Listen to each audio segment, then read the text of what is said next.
Halo, Assalamualaikum warahmatullahi wabarakatuh. Apa kabar rekan sekalian? Selamat datang kembali di channel Gubuk Sains.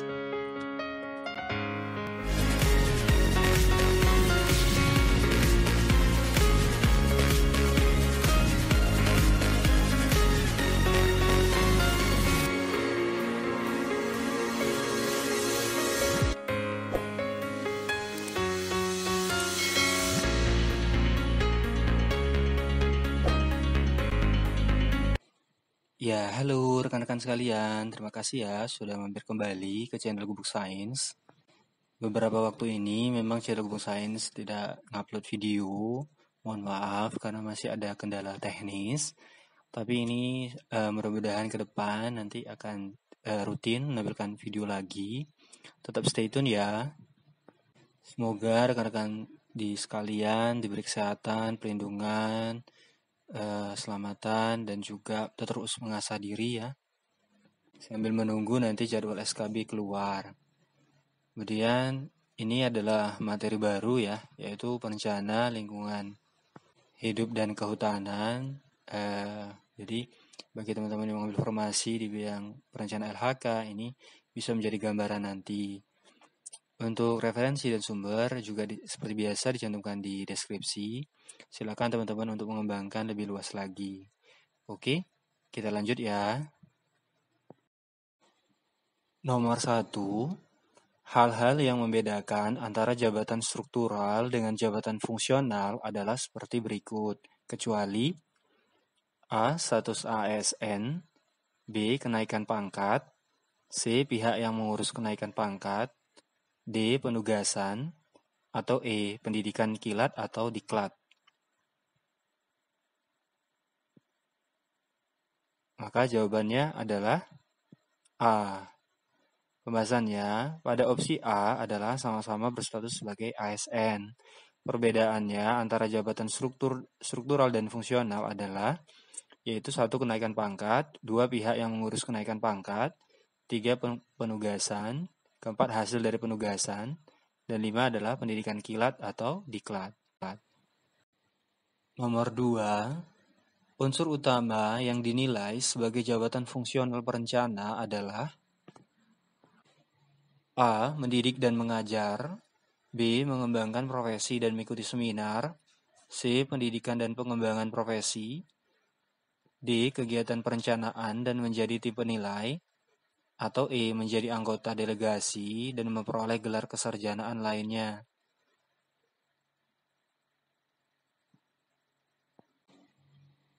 Maka jawabannya adalah C. Unsur utama yang dinilai dari jabatan fungsional perencana yaitu 1. Pendidikan, 2. Kegiatan pengembangan, 3. Pengembangan profesi. Oke, nomor 3. Adi adalah seorang PNS perencana pertama dengan pangkat sebagai penata muda yang memiliki angka kredit 100. Dalam periode kepangkatan, ia berhasil memperoleh 75 angka kredit lagi sehingga ia bisa mengikuti kompetensi dan naik pangkat menjadi A. Tetap sebagai penata muda, B. Penata muda tingkat 1, C. Penata, D. Penata tingkat 1, atau E. Pembina.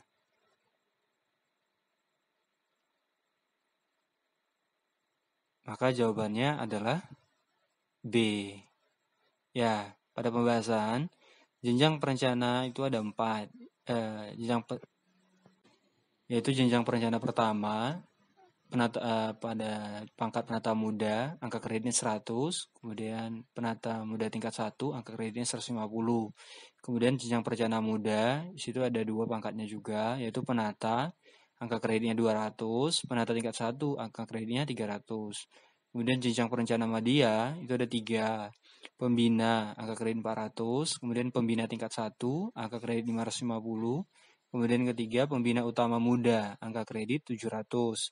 Selanjutnya terakhir adalah jenjang perencana utama, yaitu ada 2, pembina utama madya dengan angka kredit 850 dan paling atas adalah pembina utama yaitu dengan angka kredit 1050.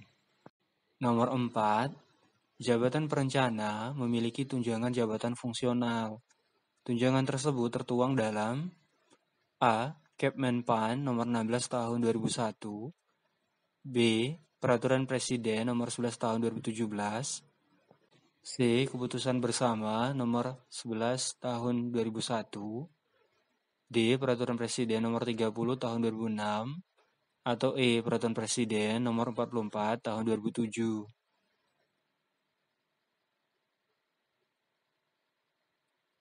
Maka jawabannya adalah E. Pada pembahasannya, yaitu Peraturan Presiden nomor 44 tahun 2007 tentang tunjangan jabatan fungsional perencana. Ya, nomor 5, lingkungan hidup memiliki beberapa subsistem. Berikut ini yang bukan merupakan subsistem dalam lingkungan adalah A. Lingkungan sosial, B. Lingkungan alam, C. Lingkungan buatan, D. Lingkungan ekonomi, atau E. Jawaban C dan D salah. Maka jawabannya adalah D. Lingkungan adalah sistem yang didukung oleh beberapa subsistem, yaitu lingkungan sosial, ekonomi termasuk dalamnya, kemudian lingkungan alam, dan terakhir lingkungan buatan. Nomor 6, dalam menilai layak tidaknya suatu lingkungan untuk kepentingan tertentu, maka dibutuhkan AMDAL, analisis mengenai dampak lingkungan.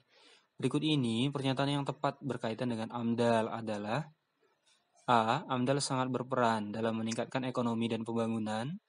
B. AMDAL berdiri sendiri tanpa perlu didukung oleh komponen lainnya. C. AMDAL bersifat sebagai pelengkap administrasi saja. D. AMDAL adalah bagian integral dari studi kelayakan kegiatan pembangunan.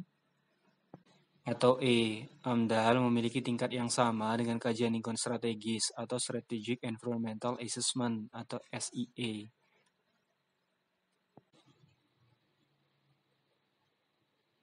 Maka jawabannya adalah D. Pada opsi D adalah jawaban yang paling tepat. Hal ini dikarenakan AMDAL merupakan bagian integral dari studi kelayakan kegiatan suatu pembangunan. Lanjut nomor 7. Dalam studi AMDAL diperlukan data tentang sosial budaya. Di bawah ini yang merupakan data sosial budaya dalam studi AMDAL adalah A. Data yang dikumpulkan melalui wawancara dan pengambilan data sekunder. B. Data yang dikumpulkan hanya melalui wawancara. C. Data sosial budaya yang berkaitan dengan statistik tidak dapat digunakan. D. Data yang dikumpulkan mencakup data primer dan sekunder. Atau E. Wawancara dan kuesioner merupakan cara untuk mendapatkan data sosial budaya.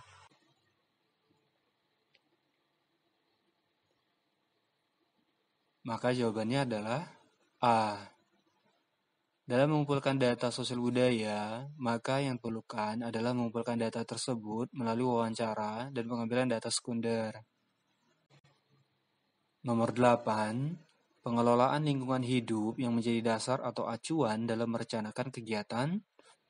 A. Pembangunan dan pemanfaatan sumber daya alam. B. Pembangunan manusia dan ekonomi. C. Pembangunan sumber daya buatan. D. Pelestarian lingkungan hidup dan ekonomi. Atau E. Pemanfaatan sumber daya alam agar dapat dieksploitasi. Maka jawabannya adalah A. Pada pembahasannya, dalam pengelolaan lingkungan hidup yang menjadi dasar atau acuan dalam merencanakan kegiatan pembangunan dan pemanfaatan sumber daya alam, serta pelestarian lingkungan hidup. Oke, nomor 9. Industri memiliki hasil samping berupa limbah. Limbah industri apabila tidak ditangani dengan baik, maka akan terjadi pencemaran lingkungan. Limbah industri tersebut tergolong A. Limbah alami, B. Limbah domestik, C. Limbah non-domestik, D. Limbah biodegradable, atau E. Limbah rumah tangga. Maka jawabannya adalah C. Pembahasannya, limbah industri yang dapat mencemari lingkungan termasuk limbah non-domestik yang harus diolah melalui pengelolaan limbah khusus sebelum dibuang ke lingkungan. Nomor 10. Dalam suatu lingkungan dikenal istilah baku mutu lingkungan. Tujuan dari baku mutu lingkungan tersebut adalah A. Sebagai syarat dalam lingkungan. B. Sebagai upaya pengelolaan lingkungan. C. Meningkatkan kesejahteraan manusia. D. Meningkatkan pembangunan. Atau E. Menciptakan suasana yang kondusif. Maka jawabannya adalah B. Pembahasannya, baku mutu lingkungan memiliki tujuan, yakni sebagai upaya pengelolaan lingkungan. Nomor 11, suatu kawasan yang menjadi konservasi in situ, yang memiliki flora dan fauna khas dan perlu dilindungi, dan juga pengembangannya terjadi secara alami adalah kawasan A. Taman Nasional, B. Taman Laut, C. Kebun Raya, D. Kebun Binatang, atau E. Cagar Alam. Maka jawabannya adalah B. Konservasi in situ adalah perlindungan yang dilakukan pada habitat asli. Kawasan cagar alam menjadi konservasi in situ yang memiliki tumbuhan, satwa, dan ekosistem yang khas dan perlu dilindungi serta perkembangannya terjadi secara alami. Oke, lanjut nomor 12. Menurunnya jumlah dan lahan hutan salah satunya akibat aktivitas deforestasi. Aktivitas berikut ini menyebabkan deforestasi, kecuali A. Penebangan hutan, B. Perladangan berpindah, C. Tumpang sari, D. Kebakaran hutan, atau E. Penggundulan hutan. Maka jawabannya adalah C. Deforestasi adalah proses penghilangan hutan dengan cara mengubah peruntukan lahan hutan menjadi non-hutan, baik disengaja maupun tidak disengaja. Aktivitasnya seperti penebangan dan pengundulan hutan, perladangan berpindah, kebakaran hutan, dan eksploitasi hutan. Sementara tumpang sari adalah suatu bentuk pertanaman campuran berupa dua jenis atau lebih tanaman pada satu area lahan tanam. Nomor 13. Dana untuk reboisasi dan rehabilitasi serta kegiatan pendukungnya yang dipungut dari pemegang izin usaha pemanfaatan hasil hutan dari hutan alam yang berupa kayu merupakan dana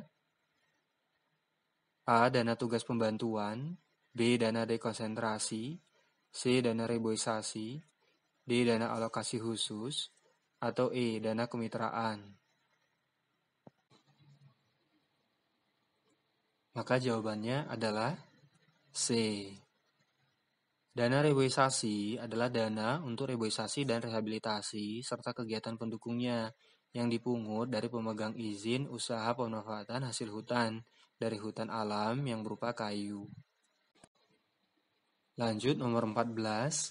Sumber daya hayati terutama tumbuh-tumbuhan yang dimanfaatkan di lingkungan adat, tradisi, dan kepercayaan masyarakat merupakan bidang kajian A. Antropologi, B. Etnozoologi, C. Etnososiologi, D. Entomologi, atau E. Etnobotani. Maka jawabannya adalah E.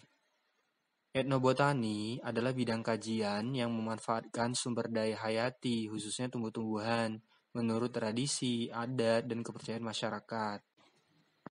Nomor 15. Dalam berita online kompas.com tahun 2020, Direktur Eksekutif Wahana Lingkungan Hidup atau WALHI, Nur Hidayati, mendesak pemerintah dan DPR menghentikan pembahasan Omnibus Law RUU Cipta Kerja. Alasan terkuat atas masukan tersebut adalah A. RUU tersebut seharusnya menjaga pola keseimbangan antara manusia dan alam. B. RUU tersebut kurang tepat dilaksanakan pada saat ini. C. RUU tersebut melanggar perundang-undangan yang berlaku. D. RUU tersebut tidak berpihak pada kemanusiaan dan lingkungan hidup. Atau E. RUU tersebut dapat meningkatkan tenaga kerja asing yang masuk.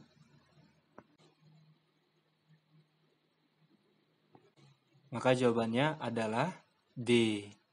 Dalam media online kompas.com tahun 2020, Direktur Eksekutif WALHI, Nur Hidayati mendesak pemerintah dan DPR menghentikan pembahasan Omnibus Law RUU Cipta Kerja. Alasannya karena RUU tersebut tidak berpihak pada kemanusiaan dan lingkungan hidup. Baik, itu tadi 15 soal SKB, seleksi kemampuan bidang. Mudah-mudahan bisa bermanfaat dan menjadi gambaran bagi teman-teman semua. Tetap stay dan mendengarkan di channel Google Science ya teman-teman. Dan juga terima kasih sudah subscribe, like, dan share. Ditunggu video-video selanjutnya. Terima kasih. Sampai jumpa kembali ya. Assalamualaikum warahmatullahi wabarakatuh.